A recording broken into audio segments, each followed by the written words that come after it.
My first attempt at a vlog, huh? Let's see what I say. Man, where to start? Said I'd make this about the real parts about being a writer. Yeah, I hate formatting. That's what we're gonna record. I hate formatting. If somebody had told me beforehand not to use Word, that would have been amazing, but nobody did. Everybody said use Vellum, and some people said use Word, and they're all wrong. My book had way too much complex picture work and formatting and pre-chapter pop-ins and all this nonsense that I had to start using a different software. And I downloaded the other software because Microsoft Word had a catch-22 at the end. They didn't tell you, hey, by the way, turns out Word has a bunch of secret stuff underneath when translated to a PDF that'll brick you. So I spent 3 days in Word preparing my book for a print version. Now, it turned out to be a blessing in disguise, because when I got there and realized it was going to be physically impossible for me to redo all of Word without a professional level understanding in the software, I went and downloaded Atticus. And I discovered that I did a terrible job formatting my ebook and an even worse job cleaning it up. So my ebook has been out for nearly 2 weeks now, read by some people, sent to my Kickstarters, and it has so many errors, and some of it seems to have just disappeared. Like, I'm literally going through finding entire sections of my novel have been stripped out. I don't know where the hell they went in the process of going from having it in Scrivener to having it in Word. So now I'm down a bunch of words, and I'm having to double check all of my formatting and spelling again, and there are random quotation marks where they shouldn't be, and other formatting bungles for no goddamn reason. And so in a way it's a blessing that I have to go back through the entire book, because when I put this book in, one of my characters speaks in small caps, and when I put it into Atticus, it deleted all of the small caps because they don't translate over, and they haven't. When I go from any one software to another software, I always have to redo all the small caps. So this makes the 4th time I have to redo my entire novel from the ground up, formatting and all.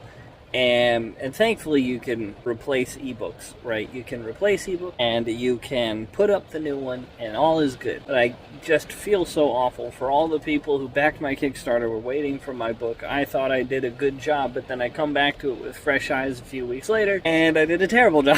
It's awful. I feel bad, man. Thankfully, they're gonna get a new version. I'm gonna let them all know, like, hey, man, that version is fucked up. Don't use it. Don't look at that version. I'm sorry, and I'll send out a new one. Like, it's the best I can do. It is unfortunate.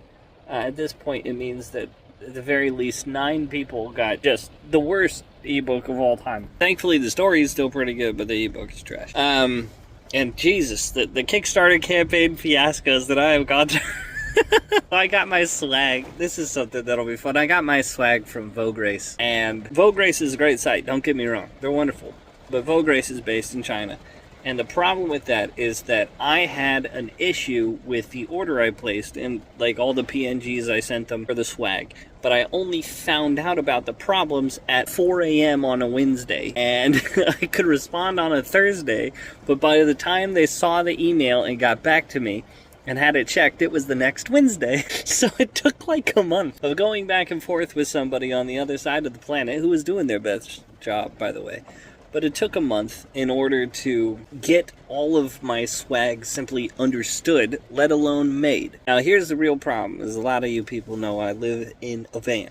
I don't exactly have a mail address. I have a mailing address, but I have nowhere to send it up here anymore, because the van broke, so I didn't see a reason having a mailing address, which meant that, I got my mail once in November and then again in March. It's exciting.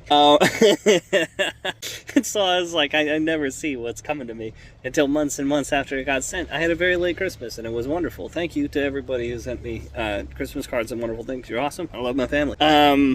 But Jesus, it's been wild. So the problem with that is Vograce sent all the stuff, and the house, I have a friend who is willing to get all of the stuff, and so I put them in, 2 months ago. It got sent to their place, but they're now in Europe, so all my stuff is sitting outside their door, and hopefully not getting stolen.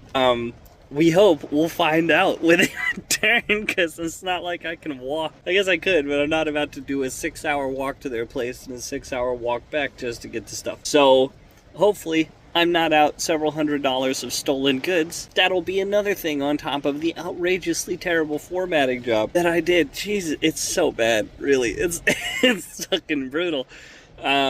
But then it got worse. So after that, after the Kickstarter fiasco, after I sent Info Grace and had to take a month, and then it came back, and now it took more time.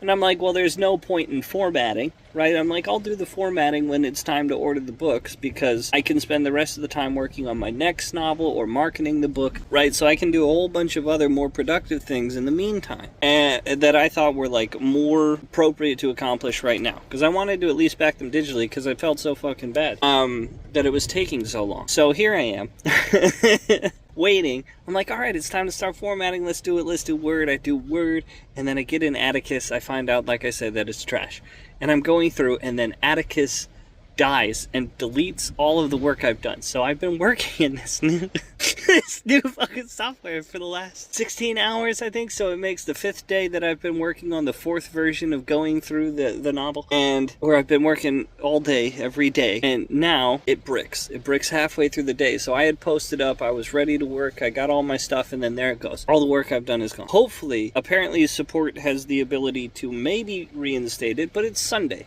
so they can't reinstate it till tomorrow.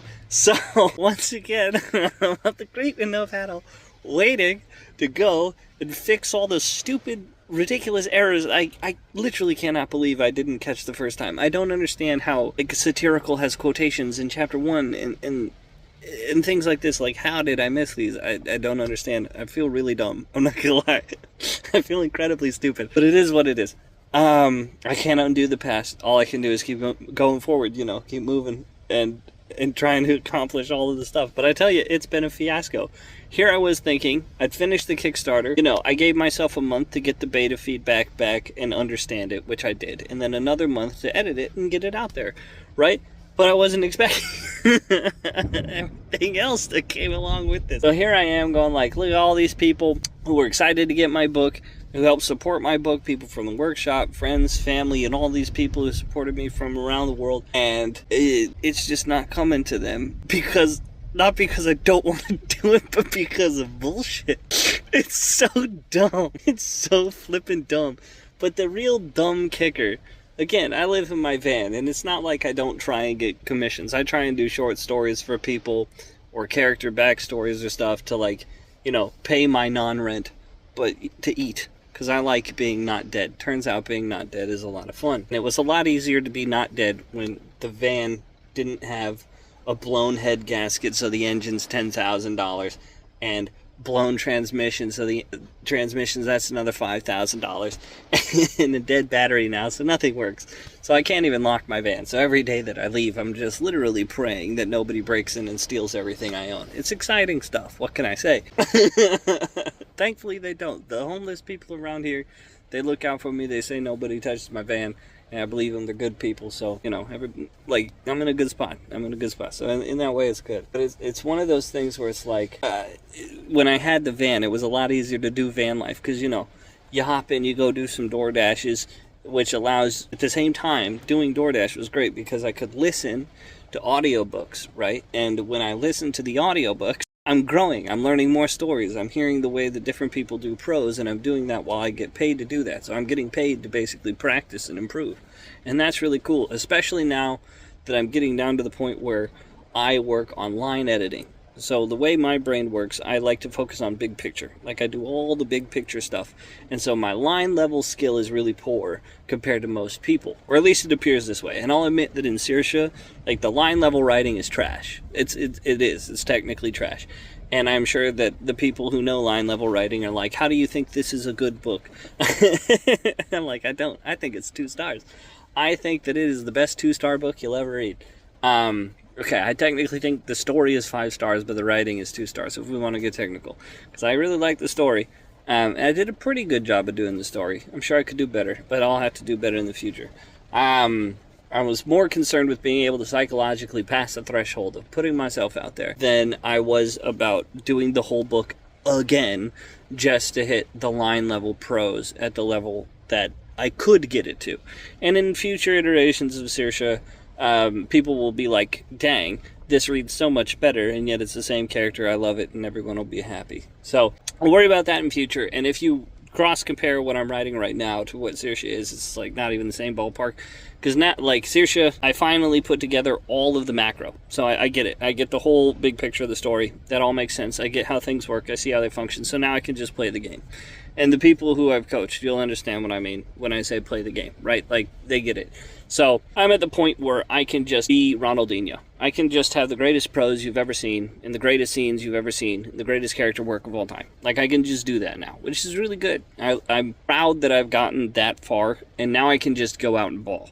And I do. Like, the people who have heard some God Gamers Army already, or who see where I am now, even in just draft 1, as I work through it and establish the story, they understand the difference between Saoirse and this, and it is like night and day, even though it's only a couple, days apart, essentially. Like, it's one book to the next book. I think I calculated it out today, and it's book 22 skill to book 23 skill, and it's just not even comparable. But I guess these were some of the hiccups I guess I wanted to complain about to get off my chest. Like, I am so sad that the book I put out there was that hot garbage. Like, I'm not disappointed that the writing's hot garbage. Like I said, I expected it to be a little lower than the greatest prose you've ever seen.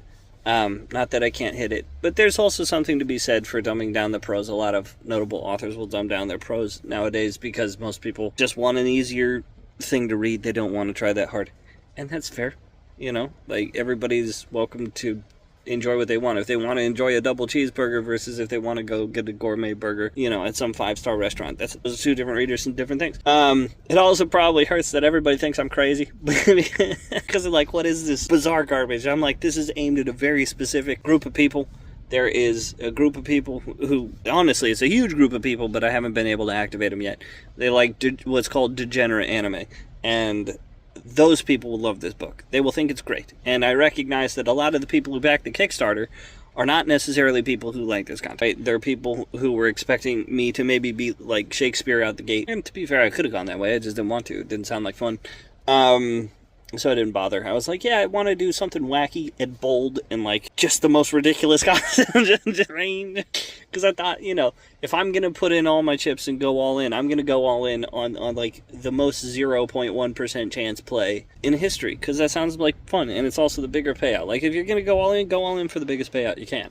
And the biggest payout you can doesn't come from doing the exact same garbage slop as everybody else, because then what's the difference? I would rather be the rainbow trout that nobody caught, like literally like it's striped like a fucking rainbow or some shit, than be the exact same fish. Right? It's like, oh wow, this is the best salmon I've ever tasted. What a great salmon. There's something to be said for that. But there's also something to be said for the idea of being like the unicorn of fish, right? Like, no one will ever see you again. It is an impossible thing. You are the shiny fish for all my Pokemon people. Like, that's what I aim for. And, there's still a chance that it hits, or maybe it hits off of a different book that's more normal. Like, the next one coming out is considerably more normal. And so everybody who likes me, I'm sure they'll be excited to hear that I'm writing something considerably more normal. Thanks, Mom and Dad. I'm sure you think I'm crazy. Well, let's be fair, you've always thought I'm crazy, so that's not really anything new. But, yeah. I don't know if there's anything else I want to say. This is like the saddest end to a video. It's Midnight Boys. Peace.